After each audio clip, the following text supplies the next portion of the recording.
Bueno,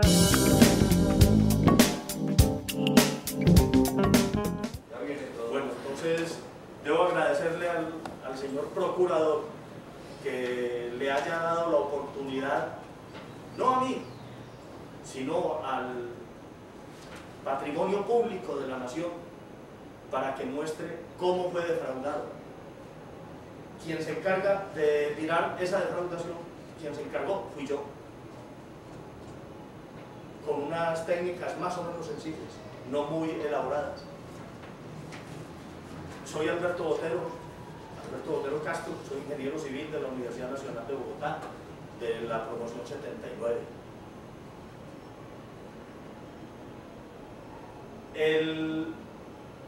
Lo primero que debo explicarle a algunas personas, bueno, no han venido las otras, lo primero que debo explicarle es en qué consiste esta defraudación.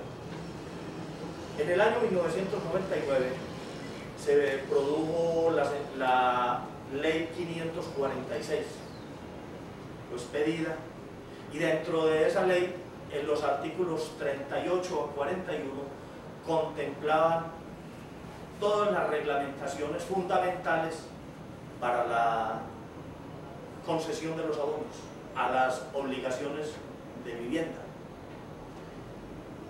En términos generales, el concepto fundamental era: la vivienda se concede el abono para una vivienda, no para dos. Si hay dos créditos, se escogerá el crédito de mayor valor. Eso fue reglamentado en el decreto 249 de 2000. Solamente a personas naturales.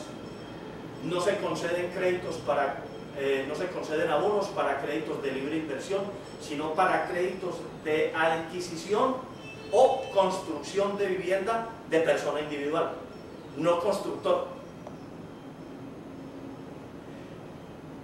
Con base en eso, se estableció una reglamentación más o menos fundamental, que consistía en decir: señora acreedora, institución acreedora, coja el saldo al 31 de diciembre de 1999, el saldo de su facturación, y réstele el valor del... Buenos días, permiso. Doctor, ¿Cómo amaneció? doctor, ¿cómo está? Bien, ¿y qué tal? Mucho gusto. ¿Cómo está? Bueno. Bueno. No, 5 minutos. Ah, bueno. La fiscalía. Bueno.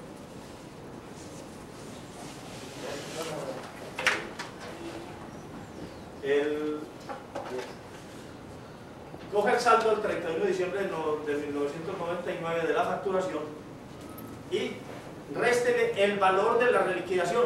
A la reliquidación se le dieron unas pautas generales, porque la ley de vivienda no es una ley orgánica, sino una ley que no establece minucias. Entonces la dejaba sometida a decretos reglamentarios. Entonces dijo, hagan la reliquidación y la diferencia entre los dos va a ser el valor del abono. Ahí hay un problema axiológico. Cuando la ley dijo, coja el saldo del 31 de diciembre de 1999 y réstele el valor de la reliquidación, supuso primero que el saldo estaba ajustado a derecho, o sea, correspondía realmente a la deuda que tenían los deudores, y lo segundo, que la reliquidación estaba bien hecha. Con fundamento en esos conceptos, la ley no estableció ningún requisito. El decreto reglamentario 249 de 2000 no estableció ningún requisito de revisión de las reliquidaciones.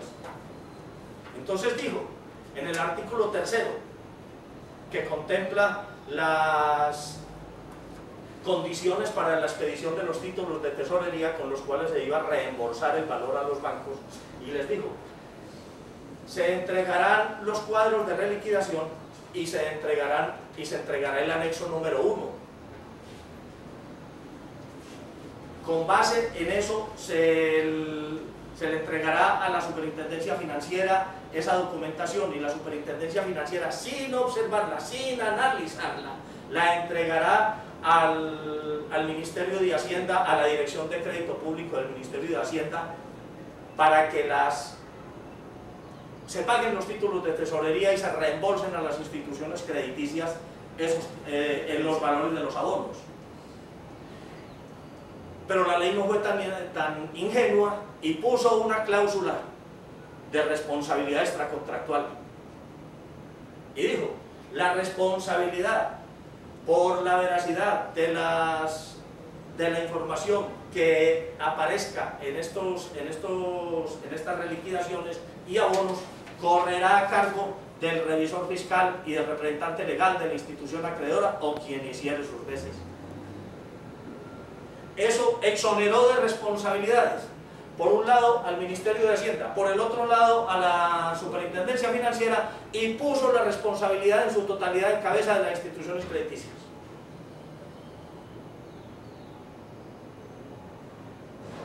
Ese hecho es el fundamento estructural de de las alegaciones que se hicieron dentro de las acciones populares. ¿Por qué? Porque si la responsabilidad corre a cargo de las instituciones crediticias, el doctor Felipe de la Defensoría del Pueblo, porque si la responsabilidad corre a cargo de las instituciones crediticias, no existe causal eximente de responsabilidad extracontractual para ellas, porque así lo contempló la ley. Entonces, como a mí me han entregado, antes de presentar las acciones populares, me han entregado una infinidad de créditos para que yo los reliquidara, yo encontré que en ninguno de los créditos a mí me entregaban los textos de los contratos y me entregaban los cuadros de reliquidación, y yo encontraba que los textos de los contratos no habían sido objeto de análisis, no habían sido aplicados.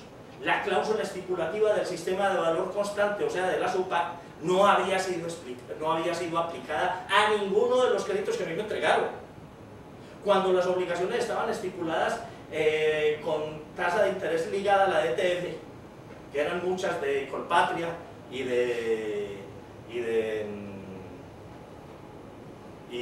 del Banco Central Hipotecario en esa época. Cuando esas obligaciones, yo cogía la tasa de interés que estaba estipulada, liquidaba y me daban tasas diferentes a las que estaban estipuladas. Eso llegó a unos extremos casi escandalosos, por ejemplo, que se vieron en el tribunal una obligación de una maestra, María Aurelia Gómez. Decía el texto del contrato de mutuo, del pagaré, la tasa de interés será el 37% efectivo anual, DTF más 7 puntos equivalentes al 37% efectivo anual. Llega el banco y cobra el 47% efectivo anual, y entonces el abogado que se encargó de eso, y yo lo miré y dijimos, aquí hay una sobrefacturación del 10% en la tasa que va a valer un infierno de plata al término de una obligación que estaba estipulada a 20 años. El 10% anual a 20 años. Eso significa casi que triplicar el costo financiero de la obligación. Y llegó al tribunal y dijo que no había sobrefacturación, que no había nada, que no había razón, y condenó en costas a la pobre señora, a la pobre maestra. Pues eso es trágico, porque fue el tribunal, y para poder echó abajo el texto, la literalidad del título. En otros casos, por ejemplo, que es algo que me riñe a mí, me siento ofendido, cuando el juez segundo civil del circuito decretó unas medidas cautelares con base en unas irregularidades que ahorita les voy a mostrar. absolutamente impresionantes en la estructuración del número de reliquidaciones con el número de abonos pagados en el anexo número 1. Estamos hablando de diferencias de 10.000, de 19.000, de 29.000. En total suman esas irregularidades 79.000 unidades, 79.000 reliquidaciones excesivas sobre el número de abonos pagados. Indicaba o sospecha uno que en muchos de los abonos se metieron 2 o 3 reliquidaciones y no podía ser sino una reliquidación, un abono, una reliquidación, un abono, en concordancia biunívoca.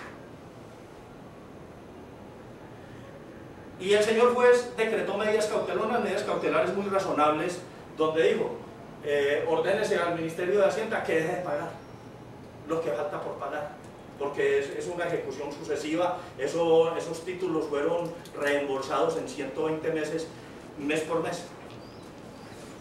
Eso fue en el 2010. Entonces, en el 2009 faltaban por pagar como 12 cuotas o 10 cuotas. Entonces dijo, las últimas, como ya las otras están pagas, pues yo no me puedo meter con ellas. Entonces ordenó la suspensión de los pagos. Y ocurrió lo siguiente. El primero, referente a Colpatria. Llegó Colpatria y sustentó la apelación extemporáneamente. Y llegó al tribunal y revocó.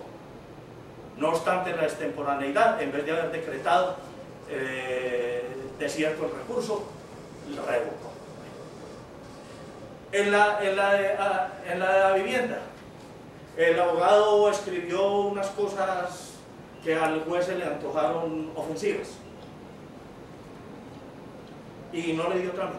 Entonces metió una tutela, interpuso una tutela para que se reconociera el debido proceso y entonces llegó eso al tribunal, allá la tutela la concedieron y llegó al tribunal, y el tribunal, en lugar de ordenar que se respetara el debido proceso y que el juez del conocimiento le diera el trámite que correspondiera al recurso, revocó con un eufemismo: dejar sin efectos el auto mediante el cual se decretaron las medidas cautelares.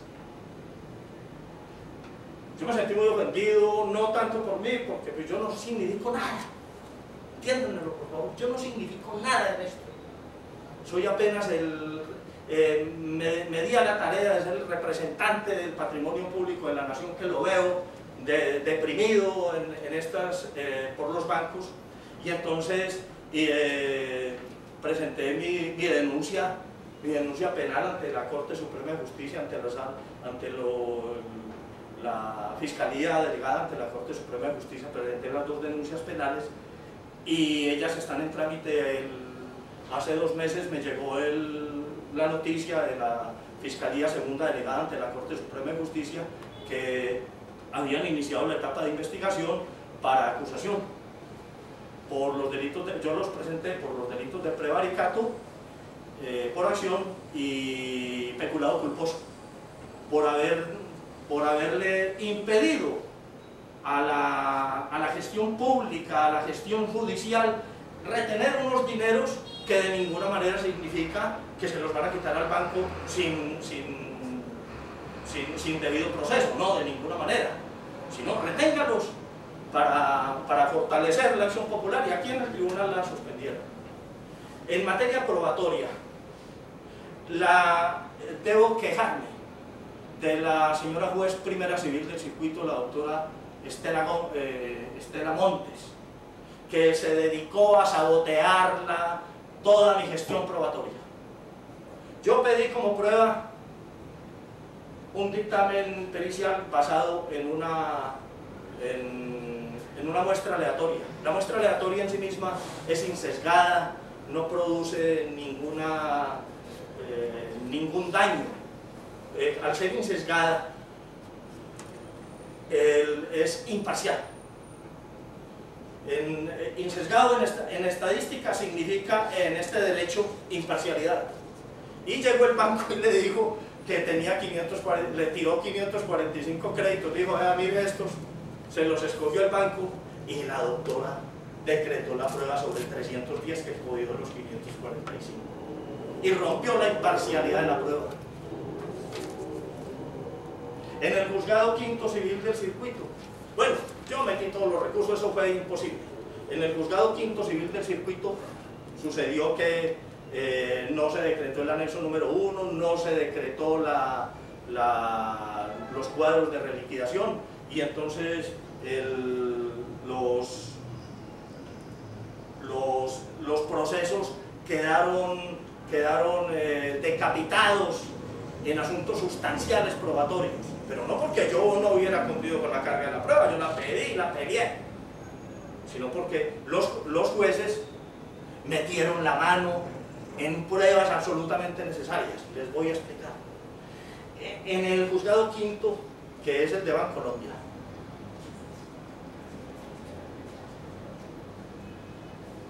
se reposa en el expediente, milita en el expediente una certificación de la Superintendencia Financiera donde dice que revisaron 131.000 créditos. Cuando se hizo el sorteo aleatorio, aparecieron 102.000 abonos, diferencia 29.000. Esa sola diferencia implica que había absoluta necesidad de verificar la hipótesis de que en muchos abonos estaban incluidas dos reliquidaciones, porque la diferencia era de 29.000. Verificar esa hipótesis, y no obstante, esa hipótesis que habría de verificarse con fundamento en esas pruebas, las negaron. Independientemente de eso, yo llegué a mis conclusiones, porque de todas maneras se produjeron sorteos aleatorios y se produjeron... hay un recaudo probatorio documental que no se puede tampoco despreciar dentro de esas acciones populares, y resultado de eso es lo que les voy a comentar. Primero, miremos aquí. Vamos a examinar el primer factor de sobrefacturación, o sea, en esta sustentación que estoy haciendo ante la Procuraduría y también ante la Fiscalía. Bueno, pero que no sirva para los árbitros. Desde arriba. Ya. Por ejemplo, este es el primer aspecto. La cláusula estipulativa del sistema de valor constante aparece en todos los contratos. En todos los contratos denominados en UPAC aparece la cláusula estipulativa del sistema de valor constante bajo muchas modalidades que se aplican el decreto 677 del 72, el decreto 1229 del 72, etc. Pero aparece la cláusula estipulativa que dice que ese contrato no podrá exceder a la inflación. O sea, la liquidación de ese contrato en ningún momento podrá acceder a la inflación. Mire, en ninguna parte aparece eso.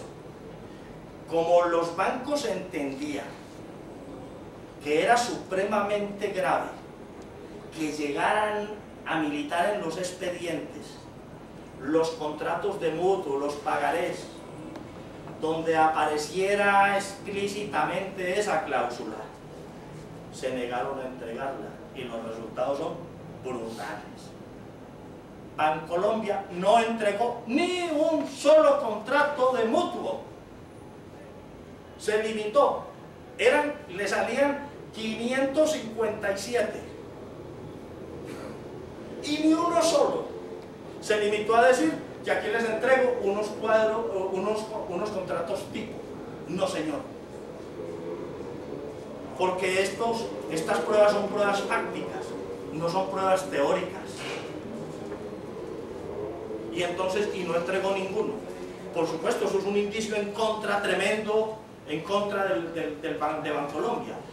Avevillas entregó 145 contratos, pero de ellos 110 estaban completos. había una 20 y pico, estaban en blanco. En blanco. Entonces, ¿de dónde sale la tasa de interés que figura en los cuadros de reliquidación?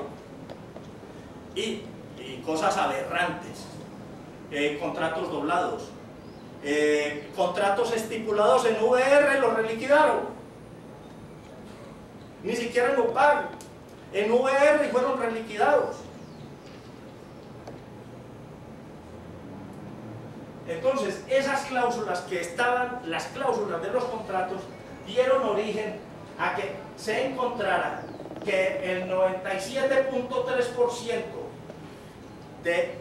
en valor había sido sobrefacturado. Como el valor de los títulos de tesorería que reposan entre esos expedientes es de 1.48 billones, ese 97.3% significa 1.44 billones al 31 de diciembre de 1999. Como la ejecución es sucesiva, la ejecución de ese delito o de esa defraudación ocupó el término de 10 años, entre el 28 de marzo de 2000, momento en el cual se entregaron los primeros títulos, hasta el 28 de febrero de 2010, momento en el cual se pagó el último título, por lo que fuera, por un valor más o menos de un 120avo de la obligación que había asumido el gobierno, el Ministerio de Hacienda. Como de todas maneras sobre esa cláusula pudiera existir la explicación de que la Junta Directiva del Banco de la República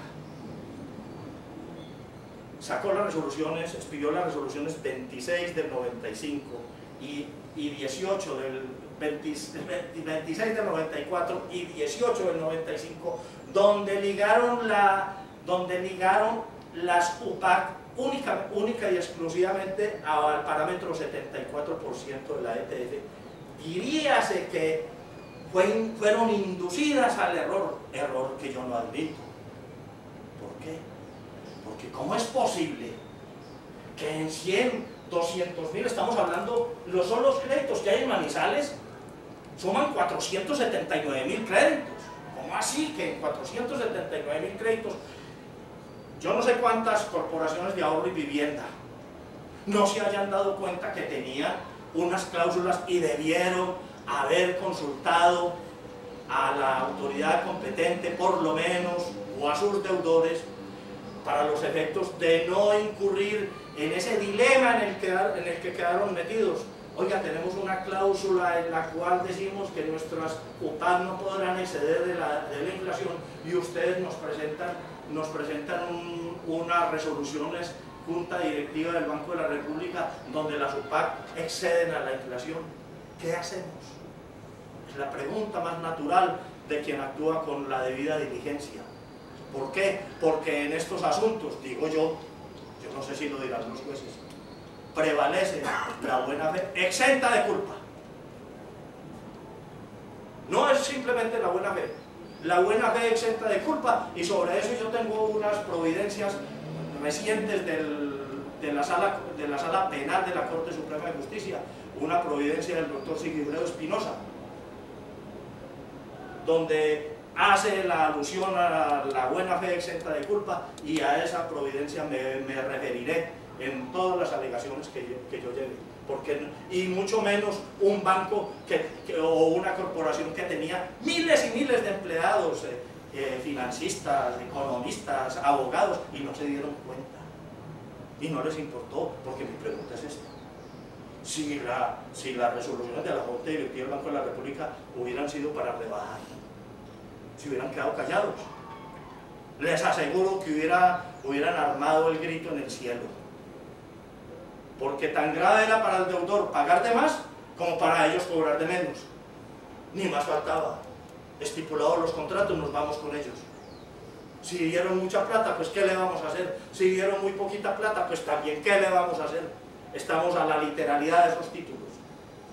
Y se quedaron calladitos e incurrieron en la causal, en que no pueden aducir la causal de exención de culpa. No fue, buena fue, exenta de culpa. Entonces, pero en resumidas cuentas, habida cuenta de eso, yo solamente hago los cálculos actuariales para la reparación integral que le vale a la Fiscalía y que también vale en el proceso civil. Eso es idéntico para los dos. Para los efectos de la evaluación actuarial, estos cortes los tengo el 1 de mayo de 2012. Están fresquitos. Vale 3.67 si solo cobramos el capital y los intereses de los títulos de tesorería. 3.67 billones de pesos.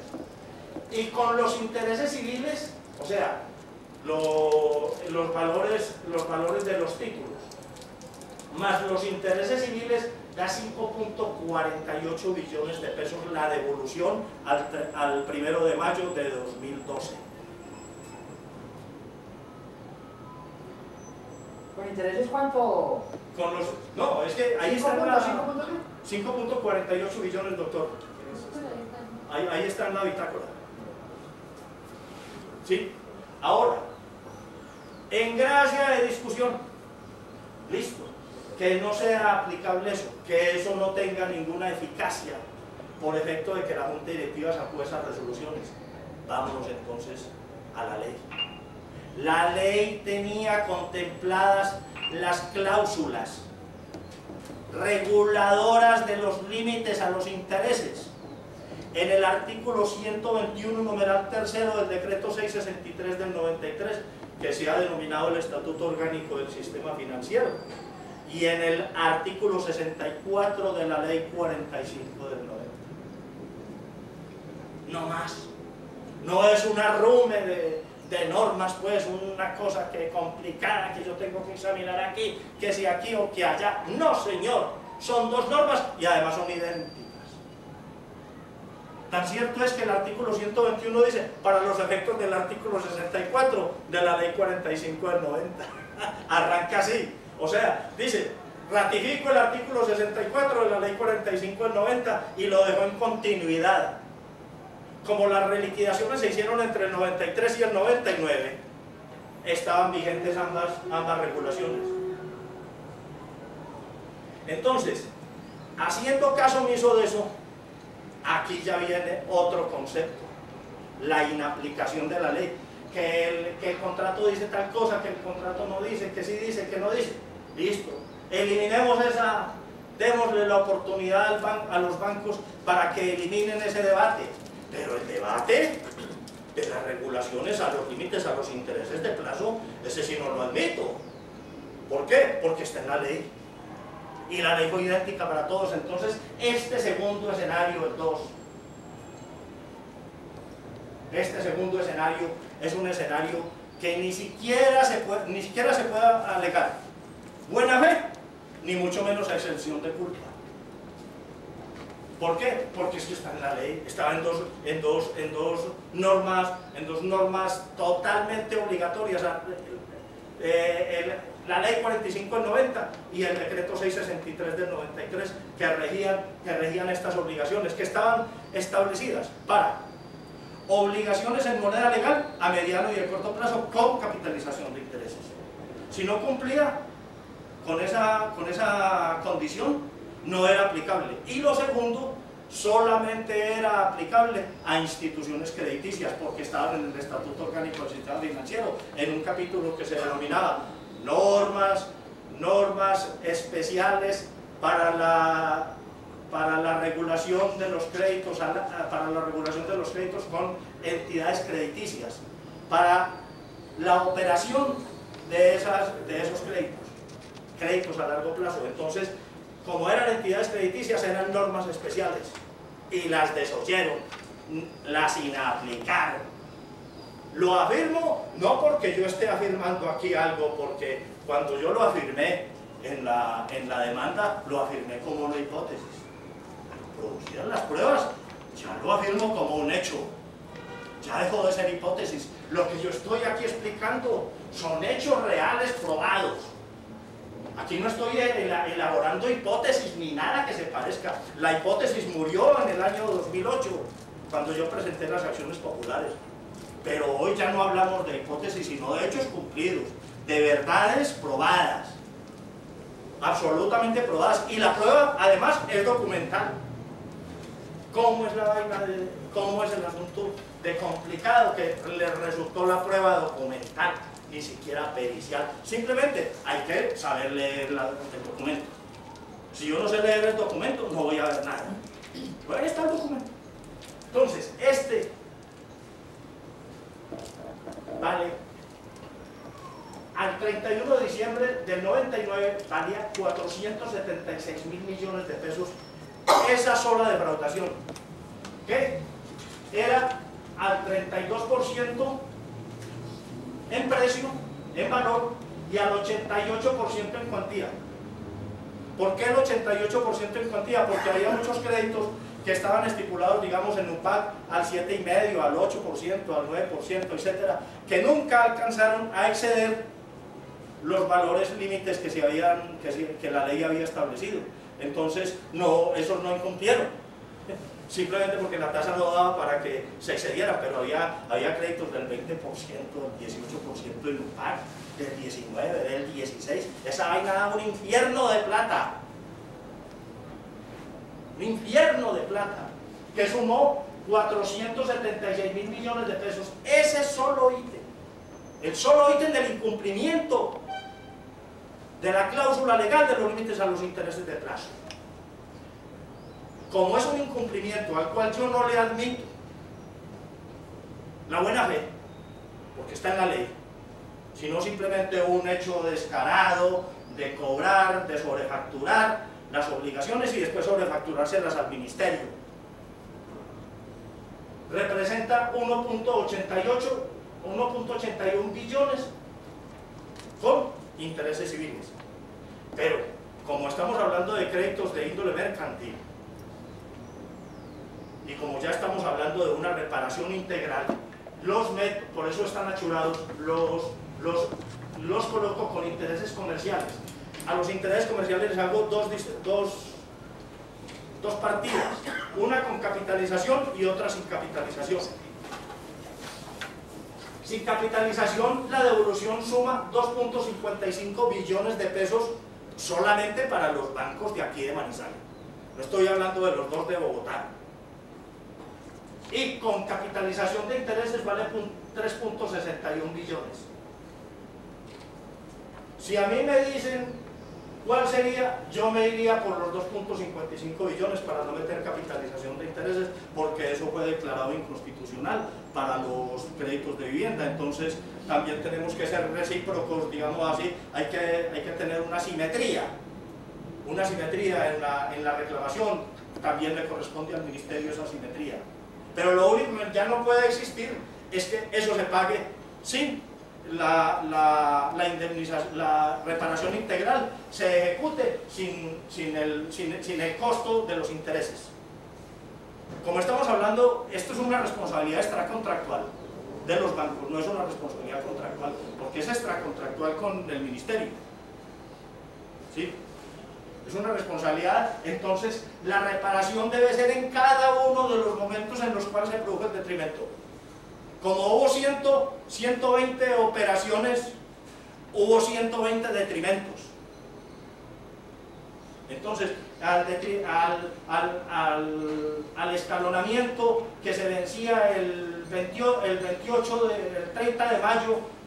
de mayo de 2005, por ejemplo, que se pagaron, por decir alguna cosa, se pagaron 5 millones de URs equivalentes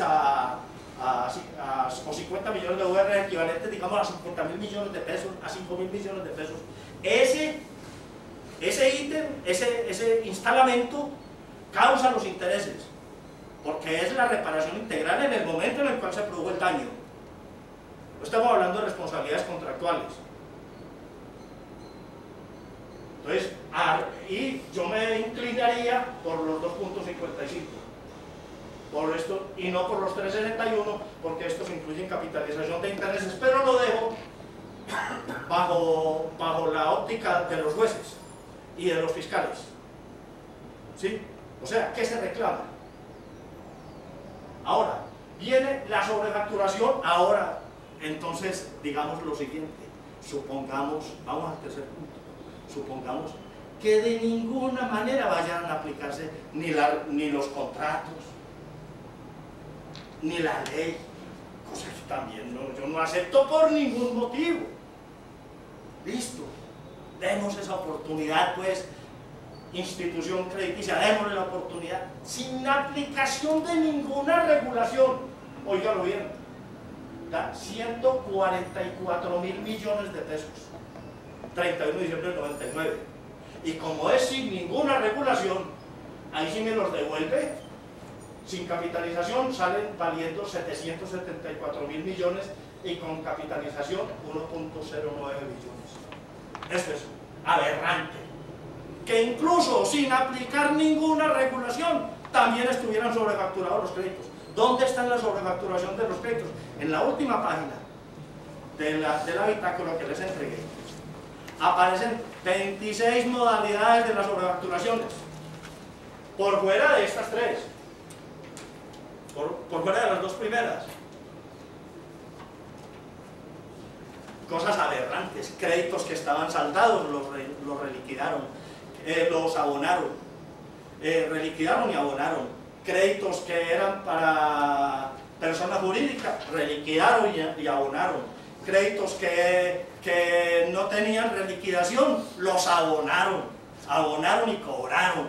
Pues dijeron abonar, porque si no hay reliquidación no abonaron nada, simplemente le cobraron al ministerio.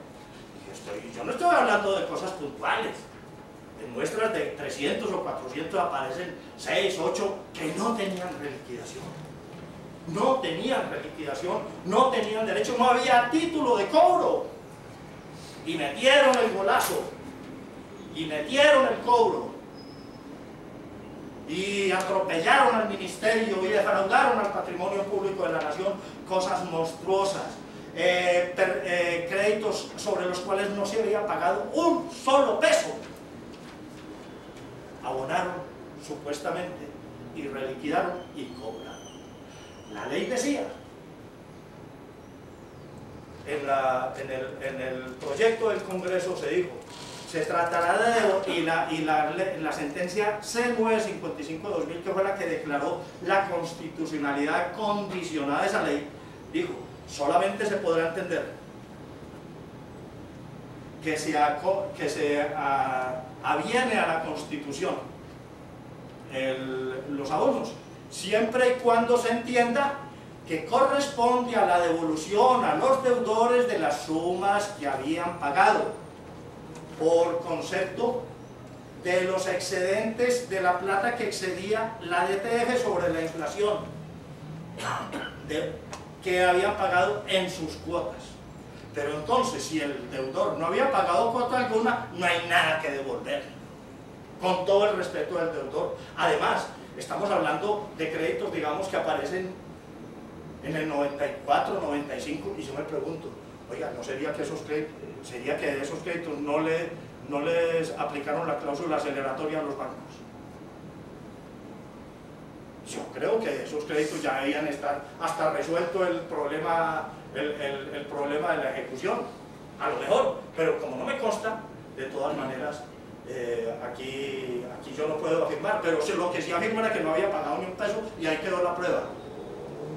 Hicieron imputaciones de pagos ficticios, usted no se imagina. Hay un crédito donde abonaron 70 y pico de millones de pesos, y para abonar 70 y pico de millones de pesos hicieron imputaciones ficticias por 150 millones de pesos y le quitaron los 70 y pico de millones de pesos al Ministerio de Hacienda sin fundamento ninguno y con evidente dolo. Aquí hay cosas aberrantes. Llegaban, ahorita les mostraré, venía saldo al 31 de diciembre, 40 millones de pesos. Al 28 de diciembre, 40 millones de pesos. Saldo al 31 de diciembre, 50. En 3 días había subido 10 millones de pesos la obligación. Hago yo las cuentas de las tasas de interés y entonces me daban tasas de interés del 20.000%. Usura. Entonces, era una forma de sobrefacturar las mismas obligaciones y esa misma sobrefacturación se la clavaban perdón la expresión, de clavaban al deudor y de una vez al ministerio. Entonces, 2 pájaros, 2 con una boleta. Cosas aberrantes, despreciables. ¿Por qué? Porque primero, las instituciones crediticias son instituciones que asumen un deber ante la sociedad porque se les ha concedido, se les ha dado la mayor concesión que hay en Colombia, es la concesión del sistema financiero. Todo el mundo debe confiar en ellos. El Estado. Tan cierto es que las leyes salen bajo la confianza sobre ellos. Todos debemos confiar en ellos y quedó defraudada toda esa confianza. Son instituciones riquísimas, las más ricas que hay en el país. No se puede, hombre, ¿cómo es posible que alguien tan rico, hablando en plata blanca, sea tan cascarero de meterle la mano a 500.000 millones de pesos del Ministerio de Hacienda? ¿Sí me explico? Tan cascarero que no los necesita. Y eso sí, el erario público sí los necesitaba y creó obligaciones en torno de esa defraudación de buena fe. Hechos, vean bien, entonces, eso es lo de la... Ahora miremos, sin ninguna restricción, sin ninguna regulación, el 9.7% en valor de todos los títulos pagados y el 71.9% en número. Aquí vamos a ver los números. 462.000 créditos incumplieron con la cláusula estipulativa del sistema de valor constante, haciendo la proyección al universo, en un universo de 479.000, si mal no recuerdo, eso lo tengo abajo. Incumplieron con inaplicaron, dejaron de aplicar las cláusulas restrictivas, las cláusulas reguladoras de los límites a los intereses en 421.000 créditos. Y sin ninguna restricción quedaron inmersos en fallas 341.000 que tienen una característica de que eran improcedentes. Por ejemplo, el crédito que estaba estipulado a Villas y lo mandó, se equivocó en eso conmigo, estaba estipulado en UR, evidentemente ahí no hay nada que reliquidar, ahí no hay nada que devolver. ¿Y cómo así, cómo les ocurre? Si lo que había que reliquidar los créditos del MUPAN, no lo del UR, y cosas de la naturaleza, esas aberraciones. Después viene otro asunto que se descubrió dentro de las acciones populares, y era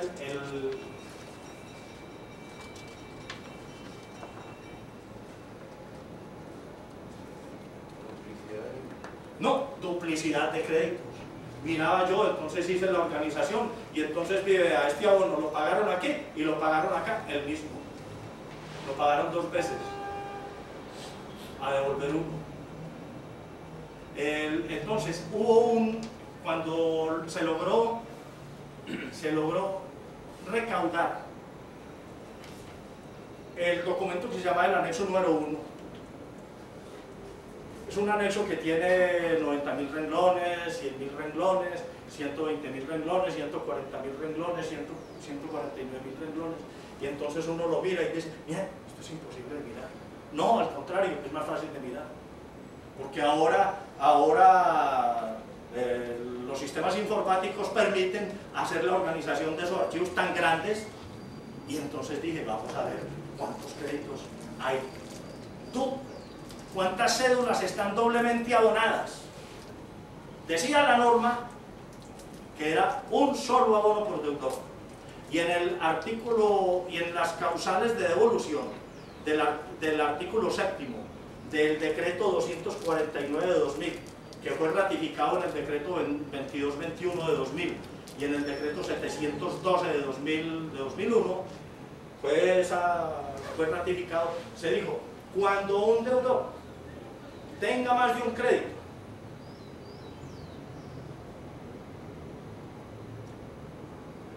y no avise cuál le interesa que se lo abone, se le abonará el crédito de mayor valor, el abono mayor, cosa que yo la veo bien, correcto, ¿sí? Y entonces hice la organización de tal manera que los abonos de mayor valor los separaba,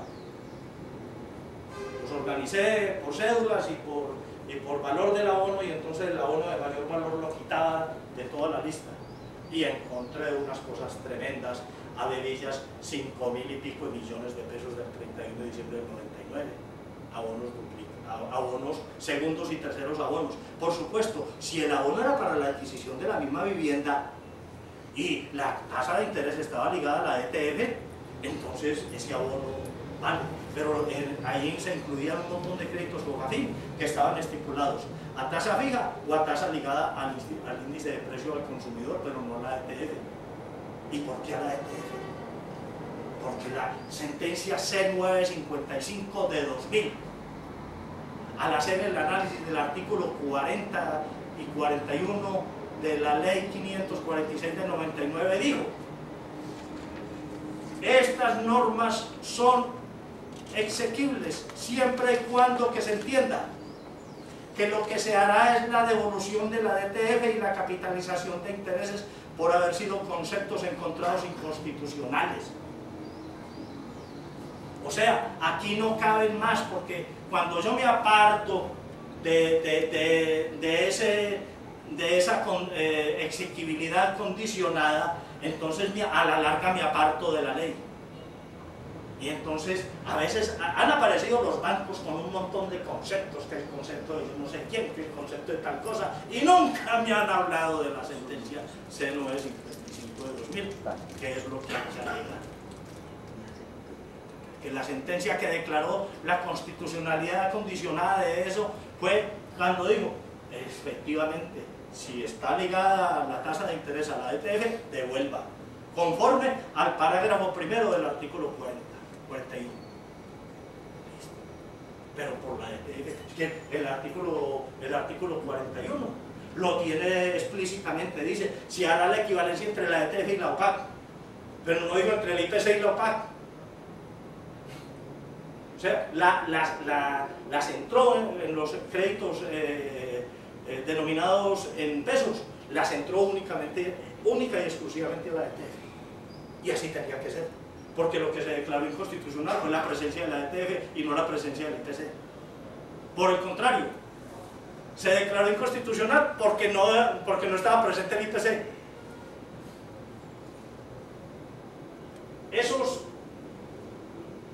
Aquí colocamos el resumen de las sobrefacturaciones mínimas. Bueno, entonces volvamos al asunto del anexo número 1.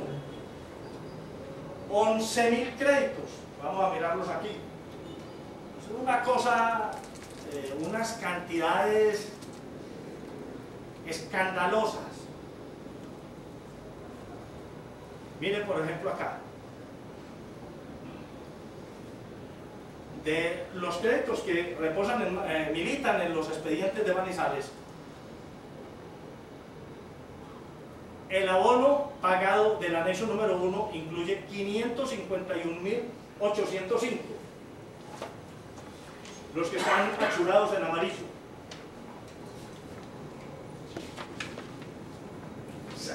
Estos saldos liquidados 474.885, sobrefacturación de los test 76.000. Mire, el número de reliquidaciones, las inconsistencias, 11.000 en Bancafé, en la vivienda, espérense, aquí faltan, aquí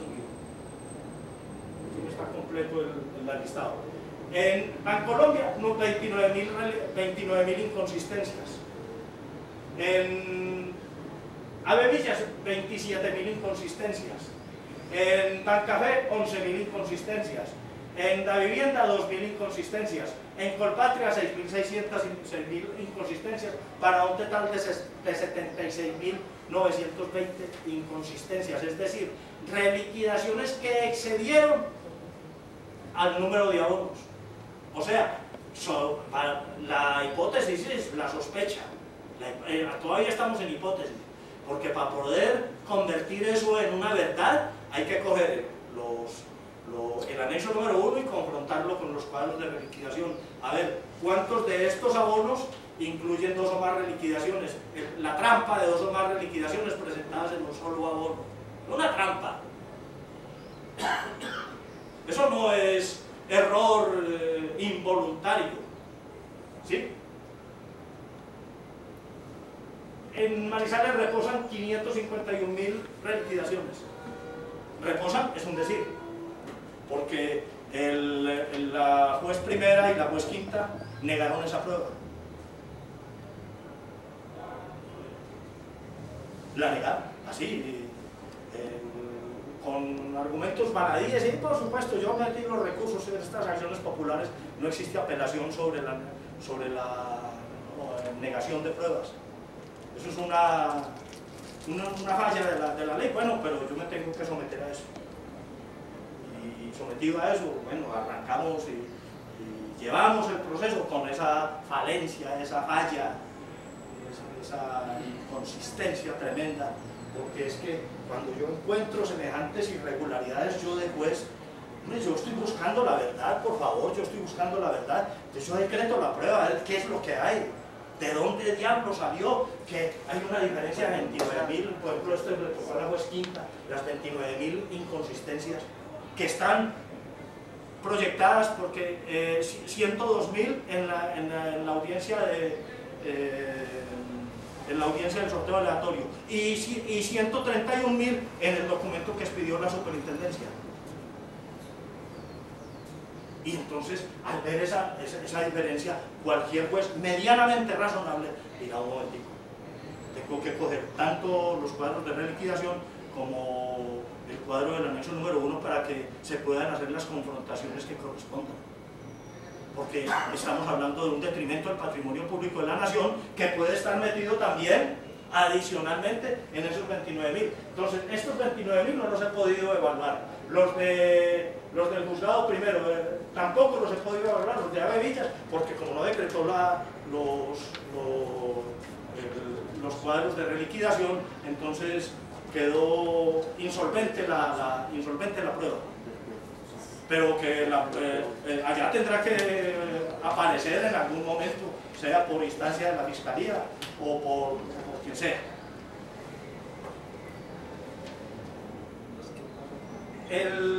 Todas esas modalidades que están aquí, las que yo he encontrado, es posible que existan otras, pero yo no puedo hablar sino de la praxis, de las situaciones fácticas que he podido descubrir en los correspondientes exámenes de las pruebas documentales, no periciales.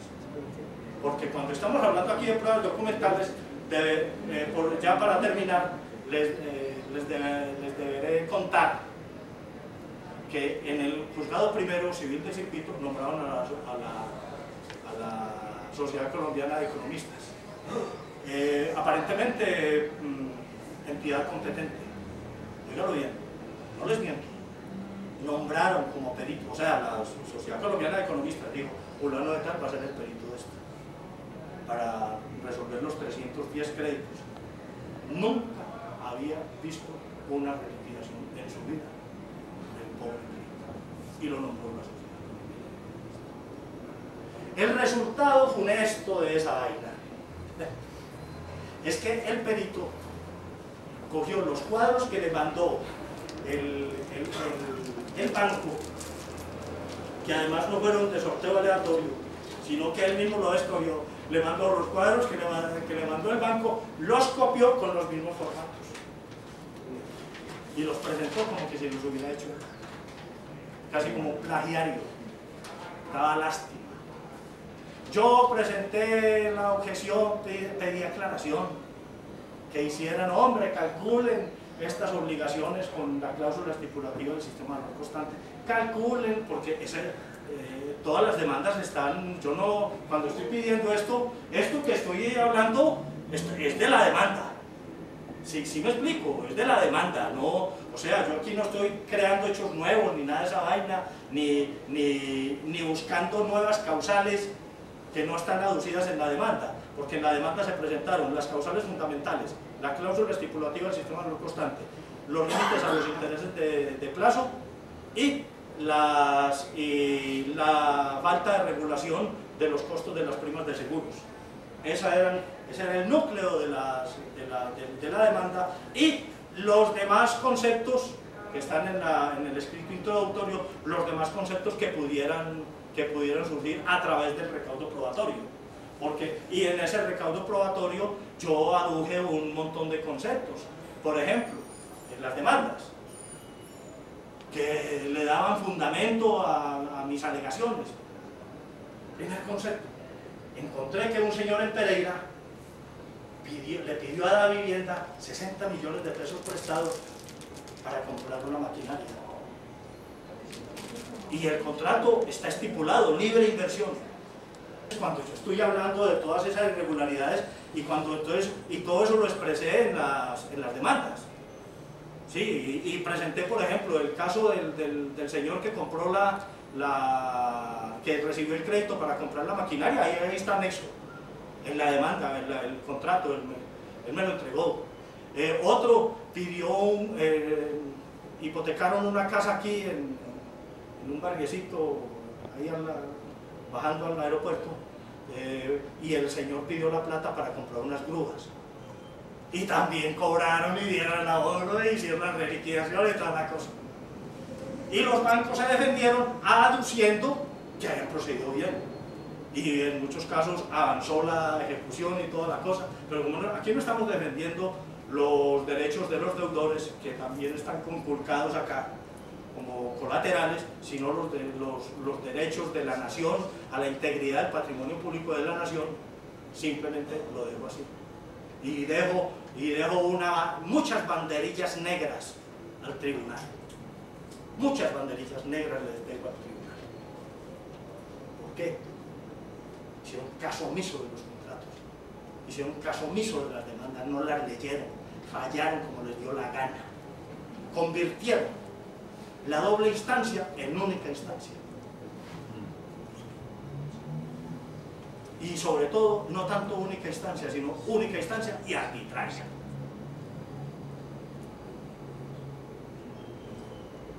Yo invité aquí al Consejo Seccional de la Judicatura, a la sala disciplinaria y de la sala administrativa, y no vinieron. Les iba a decir lo mismo. Si los hubiera visto, hubiera dicho esto de primero. Ya he terminado, ahora pasemos a la casuística. ¿Qué quieren, por ejemplo, que les explique sobre ejemplos concretos? Y me digan, por ejemplo, me llama la atención tal cosa, ¿cómo es el asunto? Sí, doctor.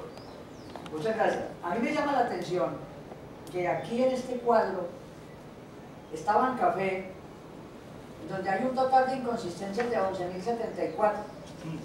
Para entonces Bancafé era una institución autónoma independiente. ¿Qué pasa con esa fusión que se suscitó entre Bancafé y la vivienda? Para la responsabilidad extracontractual, ¿a quién se le cobra? Bancafé ya no existe como persona jurídica. Se le cobrará a la vivienda lo que no tiene por qué pagar la vivienda tiene que pagar un total de inconsistencias de 2.202. Pero ¿y entonces dónde quedan las 11.074 de Bancafé si fue objeto de una fusión? Cuando fue objeto, eso fue objeto de una compra. Se compraron las acciones, entonces yo me coloco, digamos, en el punto, si ustedes me lo permiten, yo soy ingeniero civil, no soy abogado, pero si ustedes me lo permiten, yo me coloco en el punto de los vicios redimitorios. ¿Sí? Tendrá que alegar Da Vivienda que cuando le vendieron esa titulación había un vicio redimitorio, pero el vicio redimitorio, que es lo único que podría alegar, digamos, en esa negociación cuando se compra un bien. Se compró un bien que estaba caracterizado, entre otras cosas, en un montón de títulos, 70, 80 mil títulos afectados por eso. Entonces, cuando se compra un bien con esas afectaciones, el vicio redimitorio dice, primero, tiene que ser anterior al negocio.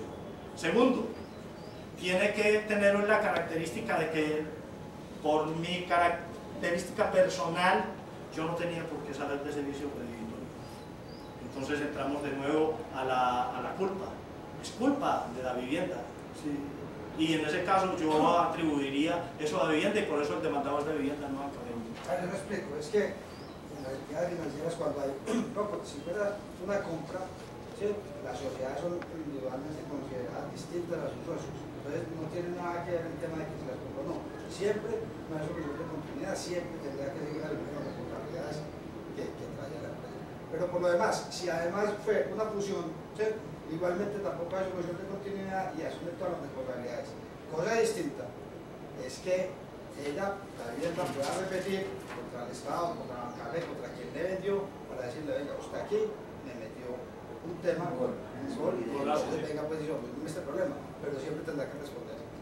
David, o sea, la vivienda responde por todo, por sus defraudaciones y por las defraudaciones que compró en los títulos que venían de Bancaria. Y ya después a repetir si así le corresponde, en una acción redimitoria, supongo yo. Bueno, allá verán, ya es problema de ellos, no soy el abogado de ellos. A mí me preocupa un poquito lo que me preocupa porque yo tengo la investigación. Usted hizo un filtro. Usted cuando denunció penalmente, una cosa es la demanda y otra cosa la demanda ante la Fiscalía. Cuando usted denunció penalmente ante la Fiscalía, que eso lo asumió la Fiscalía que está a mi cargo, usted hizo un filtro de todas las demandas o de todos los contratos y de todas las defraudaciones que se hicieron en Manizales por cuenta y a cuenta de estos bancos, Bancolombia, Bevilles, Bancaveda y Vivienda Colpatria, exclusivamente para Manizales, o eso está en el cajón del sastre donde cabe todo. Todo el mundo, toda la nación, desde Leticia hasta Punta Gallinas. La pregunta mía es, ¿qué voy a hacer yo? Ahora, ¿qué voy a hacer yo? Si mañana o pasado mañana una de esas empresas va a decir, no, a ver, señor fiscal, es que usted no es competente para conocer de esto. Yo le sugiero una cosa, mi queridísimo amigo, excelentemente su exposición, y lo que tenemos aquí en esta bitácora, y toda la parafernalia documental que yo tengo en mi fiscalía, la Fiscalía 11 seccional. Pero dígame una cosa, es posible, y esto lo digo aquí a un lado de la contadora, de la experta en esto, que también viene conmigo para este asunto, es posible exclusivamente que la Fiscalía 11 seccional investigue esas defraudaciones que se hicieron al patrimonio o al erario público de lo que corresponde exclusivamente para Manizales. No, yo no creo, yo creo que la tiene que asumir toda. Fue que vea doctor, yo le explico. Yo le mandé unos memoriales a la Fiscalía General de la Nación, donde le solicitaba que había cuenta de que eso era un asunto de importancia nacional y que incluía a toda la nación, que formara un cuerpo interdisciplinario con la Procuraduría General de la Nación y con la Fiscalía, una cosa como unidad. Sí. Incluso yo lo consulté con un penalista amigo mío, que hoy no pudo venir porque tenía una audiencia, pero estaba trinada para venir. El penalista muy reconocido aquí en Manizales, y él fue el que me dijo, solicite esto, que se haga una unidad de investigación exclusivamente para este tipo de actividades. ¿La Fiscalía qué le contestó? La Fiscalía no me ha contestado eso. siga recabando sobre eso. Le sigo porque le voy a moviendo. contar una cosa, se va a perder mucho tiempo y se va a perder en el sentido de que esto en Colombia está distribuido jurídicamente para que yo tenga competencia para conocer lo de Manizales. Yo no puedo conocer lo de Pereira, yo no puedo conocer lo de Cali, yo no puedo conocer lo de Barranquilla, ¿sí me entienden? La jurisdicción y competencia marca unos límites territoriales y jurisdiccionales para que yo tenga la competencia para conocer de determinados asuntos. Estoy de acuerdo, doctor. Vea, aquí hay un asunto. Ese conflicto incluso fue planteado, pero por vía de la Procuraduría, donde la Procuraduría hace como año y medio dijo que ellos no eran competentes para conocer los asuntos de todo el país. Y yo también me declaro incompetente para eso también. Sí, que no eran competentes y entonces que eso lo tenía que asumir la Procuraduría General de la Nación. Y yo no lo siento como un golpe para mí, porque en realidad yo soy apenas el actor popular y soy el denunciante, pero sí me parece muy grave para el patrimonio público de la nación que por vía de competencias se pueda empantanar una investigación de esta naturaleza y de esta importancia, donde pues lo de los nules es una mamadera de gallo. ¿Sí? Lo de los nules es una cosa, es un bailecito ahí, ¿cómo es que llaman esa vaina ahorita? Que la miniteca. Es una miniteca frente a esta cosa. Esa es una miniteca y esa es una gran fiesta. Esto es una fiesta en el Hotel Caribe. Pero a mí me parece muy difícil colocarle límites, colocarle memorias a él. Pero le digo, usted que tiene en sus manos la posibilidad de ampliar esa denuncia cuantas veces lo quiera hacer en mi despacho, póngase de acuerdo aquí con la señorita investigadora para que le pongamos un límite a esto, porque le cuento, esto es echarle cosas al cajón del sastre, en donde cabe la aguja, cabe el hilo, caben los retazos y cabe de todo. Y mañana o pasado mañana vamos a salir con nada. Eso se va a convertir en una mejor dicho, se va a convertir en nada. Sí, yo le entiendo perfectamente. Por vía de competencia. De jurisdicción y competencia. Sí. Por vía de jurisdicción y competencia. Pero no solamente por eso, doctor Alberto, es que el tema que me parece a mí más complejo es desde las dificultades que usted ha tenido en las acciones populares frente a los jueces. Es decir, pareciera ser que los jueces necesitarían conocimientos específicos sobre el sistema financiero y el sector bancario, que parece pues que no los tienen, ¿cierto? Y eso les impide incluso hasta una simple admisión de una acción pública o hasta el entorpecimiento de la práctica de pruebas, que eso sí me parece a mí absolutamente dificultoso desde el punto de vista del juramiento, porque entonces ¿quién le va a juzgar a usted? ¿Quién le va a fallar? Ellos mismos atacaron la carga de la prueba que yo estaba ¿quién cumpliendo. le va a fallar? Claro. La degradaron. Sí, eso es muy grave. Eso... Sí. Por circunstancias ajenas a su voluntad, usted no terminó de contarnos qué pasó cuando se nombró ese perito, y ese perito lo que hizo fue copiar todo lo que le mandó el banco. ¿Qué pasó con esa prueba? Ah, no, yo pedí aclaración para que me hicieran las liquidaciones con las cláusulas estipulativas del sistema valor constante, aplicando los límites a los intereses y sin regulación alguna. Llegó al juzgado primero y me dijo que no le tramitaba la solicitud de aclaración y complementación. O sea, yo estaba hablando de hechos nuevos, cosa que estaba, desde la misma demanda estaba solicitado eso. La cosa es ofensiva y le repuse y se negó. Después entonces, como hubo negación, presenté entonces la objeción por error grave y me salió con el mismo cuento.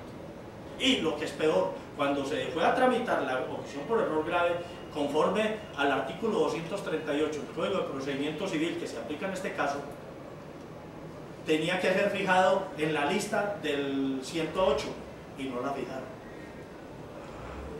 Y entonces sacaron un auto diciendo que no procedía, dice, porque se estaba hablando de hechos nuevos, la misma cosa. Y entonces, quebrantando todo el procedimiento, después les metí interpuse la nulidad eso lo... Nada, esto es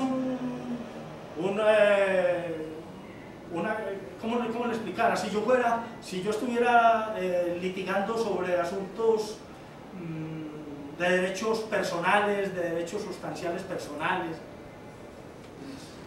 hasta vaya y venga. Pero es que el derecho que estamos discutiendo aquí es un derecho público.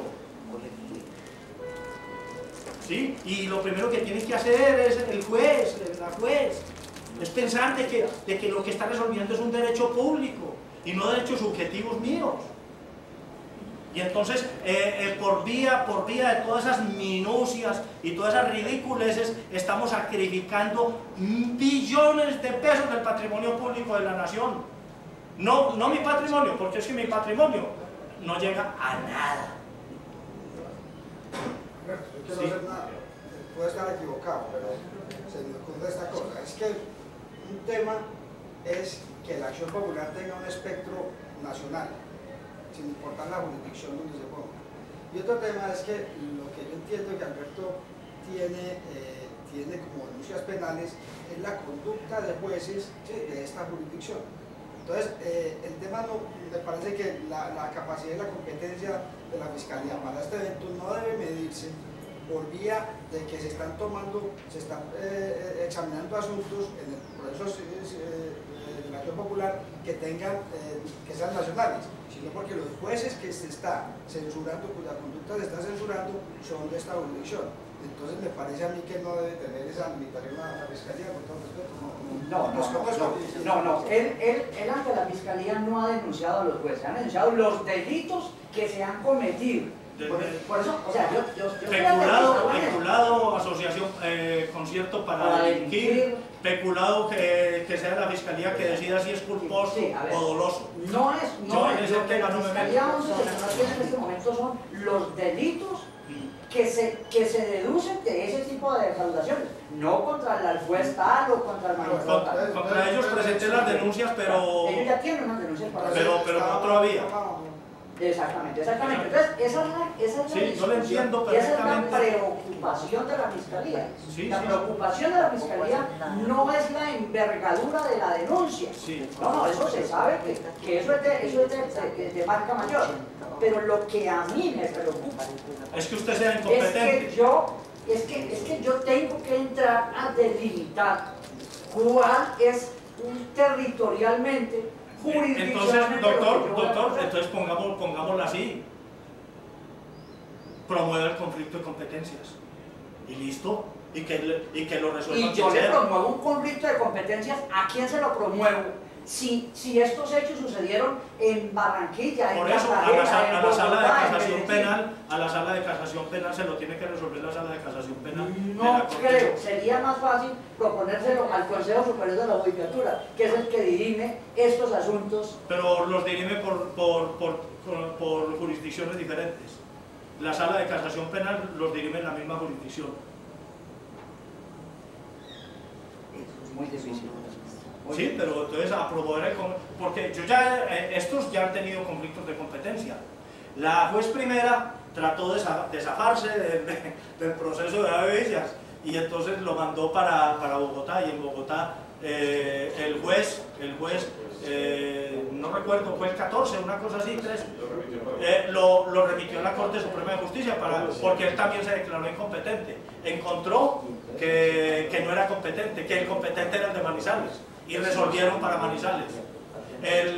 La juez quinta también trató de quitarse de encima el proceso de acción popular y lo mandó para Medellín, y el juez 13 de Medellín promovió el conflicto de competencia, se resolvió en la Corte Manizales.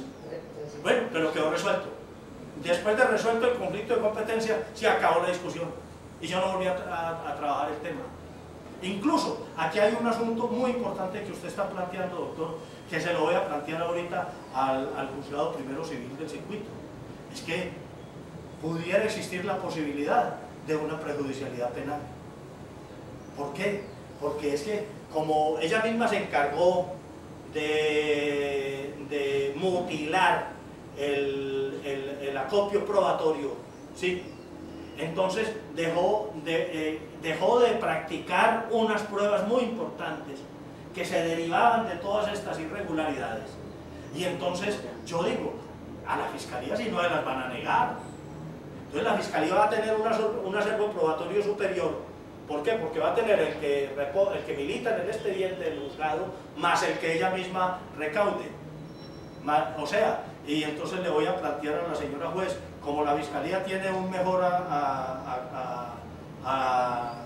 recaudo probatorio y como la Fiscalía tiene que decidir el problema de la buena fe y de la mala fe exenta de culpa en el proceso penal, que de pronto a usted no le es muy claro, pero la Fiscalía sí lo tiene que resolver para poder promover el incidente de reparación integral. Entonces le pido, señora juez, que examine la posibilidad de que se declare la prejudicialidad penal antes de fallar en primera instancia. Y también y eso se lo voy a hacer ahorita la semana entrante, también le voy a plantear otro asunto de jurisdicción, porque el banco solicitó en la contestación de la demanda que se vinculara al Ministerio de Hacienda, en todo lo contrario de lo que decían las normas de la cláusula de responsabilidad penal, a ver si de pronto pudieran aducir una causal eximente de responsabilidad. Y entonces pidió la vinculación y la doctora, con todo el respeto, ignorante de la ley, y con todo y que yo lo dije, mire el artículo séptimo el artículo tercero, artículo séptimo, parágrafo tercero del decreto 249/2000, donde está establecida esa responsabilidad extracontractual, hizo caso omiso de eso y vinculó al Ministerio de Hacienda. Entonces, al vincular al Ministerio de Hacienda, prácticamente se quitó la jurisdicción. Fue una forma de quitarse encima. Pero entonces yo dije, yo me quedo callado. ¿Por qué? Porque entonces, si yo comienzo a seguir con el conflicto de competencias, frustro el recaudo probatorio. Y entonces ya es un asunto que agrava el problema. Ya producido el recaudo probatorio que se pudo efectuar, entonces ya voy a solicitar que examine la posibilidad del cambio de jurisdicción, porque de todas maneras, por el fuero de atracción, vinculó al Ministerio de Hacienda, mal o bien lo vinculó. Y lo mismo ocurrió en el juzgado segundo, donde Colpatria vinculó a la superintendencia bancaria o financiera, sobre la base de que ellos habían revisado los 70 y pico de mil créditos que habían hecho, y eso era mentira. Pero bueno, metieron una mentira y el juez vinculó a la superintendencia financiera. Y entonces también está creando el conflicto de jurisdicción. Y entonces tocará resolver y ellos se declaren o sigan en la jurisdicción. De todas maneras, dejan unas falencias. Los mismos jueces no están actuando como el derecho les fija, sino están mirando la forma de quitarse el proceso de encima, de sacar esos procesos de su despacho. Y no han podido. ¿Qué le vamos a hacer? De malas.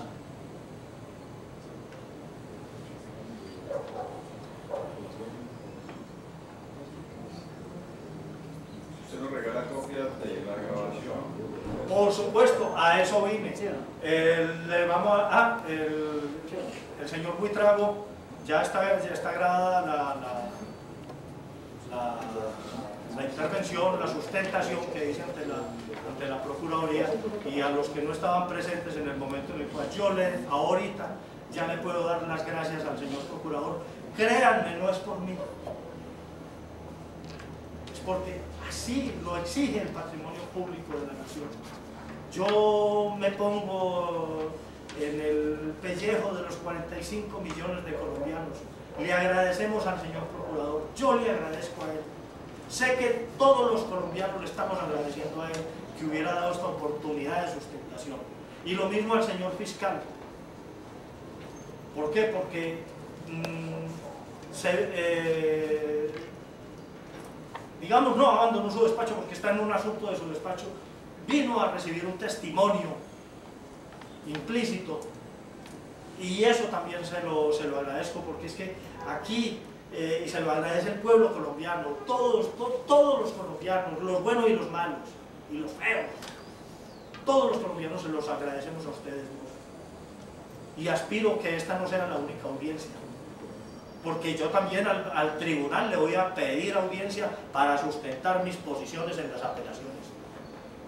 Artículo 364 del Código de Procedimiento Civil.